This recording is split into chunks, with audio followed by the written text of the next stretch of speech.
Moi j'attends pour moi parce que il y a pas un jour ni yamba mbe ya pa ngojo apati ntobse mo mishumi alelo kuntunte yamba we bo mbelengo ya njo apati legum mbengo ya pango zozo.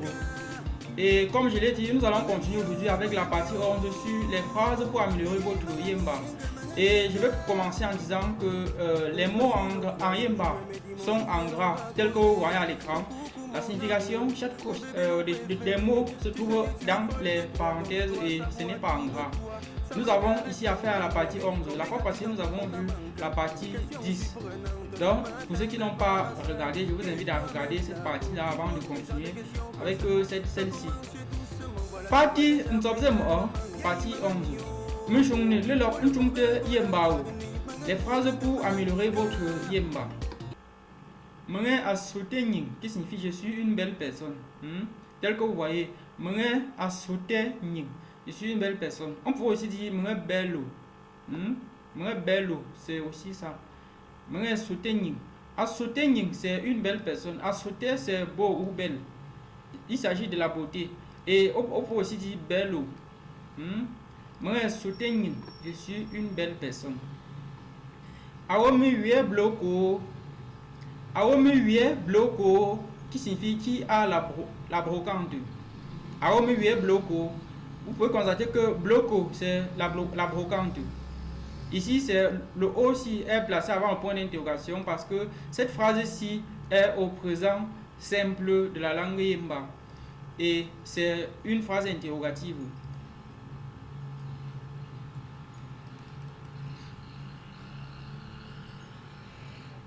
Ponkwaji, qui signifie ils sont partout. Ponkwaji, ils sont partout. Ici, le port-ci doit porter le ton haut parce que c'est le il. Si c'était le ton bas, ça devait être elle. Et les deux, je remarque que je précise une fois, je précise ici que port-ci c'est l'équivalent de il. Et qu'il porte le ton haut ou le ton bas, lorsque les gens parlent en yemba, ils ne font pas ressortir ça. Donc, c'est juste si en effet il y a ce ton-là, c'est tout simplement pour des raisons linguistiques et d'accord, puisque si on ne met pas ça, ou bien si on ne distingue pas il et elle, j'avais fait des cours dans cette chaîne pour vous dire qu'en yemba, il n'existait pas, dans l'absolu, il n'existe pas de masculin ni de féminin.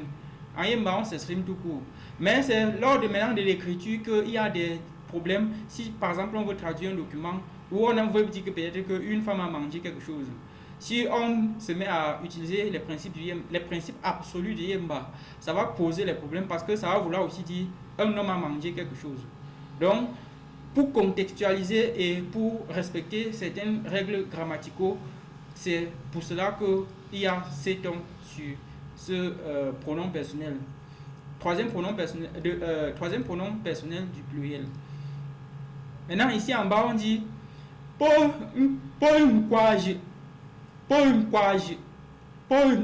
qui signifie elles sont partout. Elles sont partout.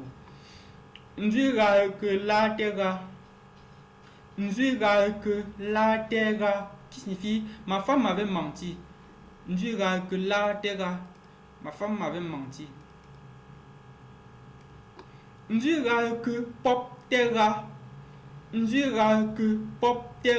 signifie ma femme m'avait menti.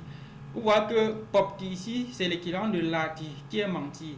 Et généralement lati est utilisé comme vous voyez ici. Attention. Ici en haut, nous avons dit que latera. Ici lati ici ça signifie aussi mentir. C'est généralement plus utilisé par les gens qui parlent le yemba sud. Puisque vous savez, il y a le yemba nord, le yemba sud, mais tout ça c'est le yemba. Donc les phonas par exemple, si vous êtes phona, vous allez dire lati. Si vous êtes phona ou bien si vous êtes foreke, vous allez dire lati. Et parfois aussi les photos utilisent ça. Lati. Dira que latera. Ma femme m'avait menti.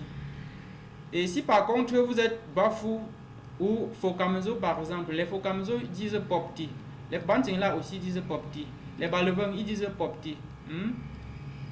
Donc c'est juste cette petite différence là qui qui fait qu'on a le Yimba Nord et le Yimba Sud. Mais toujours est-il que si vous vous formez dans cette chaîne, quel que soit le Yimba, vous allez parler. Et également, si vous vous formez dans cette chaîne, vous allez comprendre le Bouddha plus facilement, puisque tout ça, ce sont des langues de Bamileke. Bon, on continue.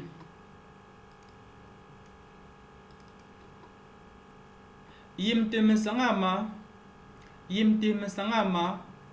qui signifie réchauffe mon couscous maïs ou bouillis mon couscous maïs. Yimte Mesangama. Mengesi Nkhe Azo, qui signifie je suis occupé. Mengesi Nkhe Azo. Vous pouvez constater que ça c'est en effet ça c'est le verbe être conjugué première personne du singulier. Mengesi Nkhe Azo. Maintenant, la phrase est au présent continu. Première personne du singulier. On continue. Aïsi Nkhezo, qui signifie elle est occupée. Ou bien elle est en train de faire quelque chose. Aïsi Nkhezo.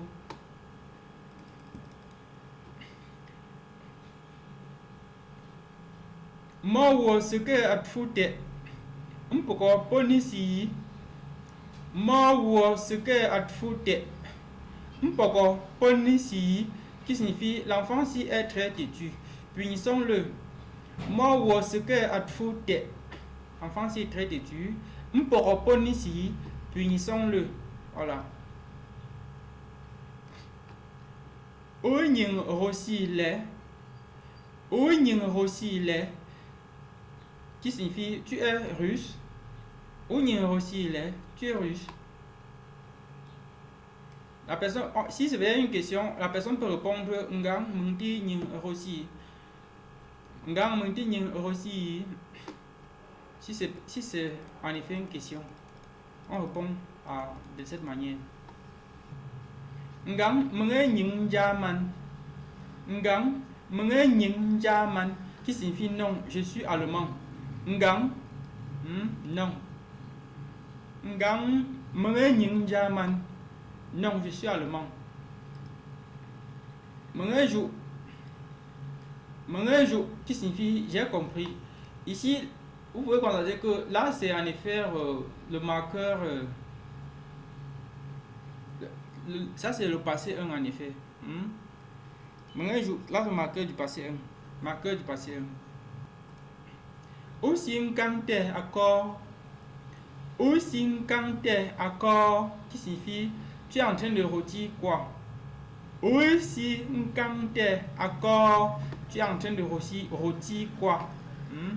Le kanti c'est rôtir. Mengesi nkante mishu.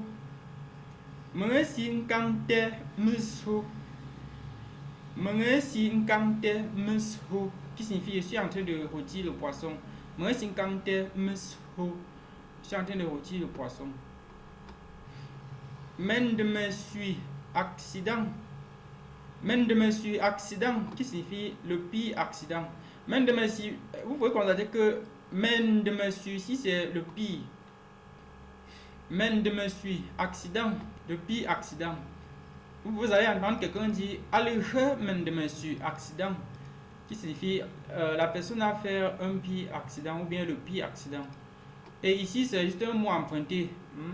Accident. Mengkongou, qui signifie je t'aime. Mengkongou, je t'aime.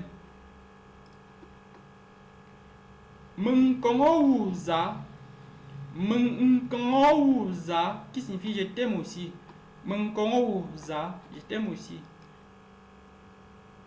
Aze suis ndeti. Qui signifie c'est sucré quand c'est nouveau.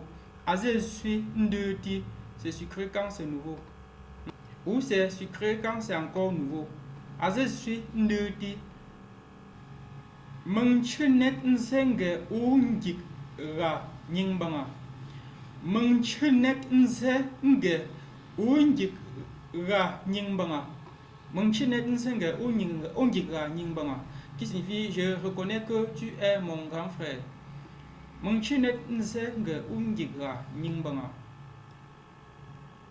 Bon, là, nous allons nous arrêter pour aujourd'hui. C'était la partie 11. Pour ceux qui sont abonnés, on se dit à très bientôt pour la partie 12 sur les phrases pour améliorer votre Yemba. Bye bye.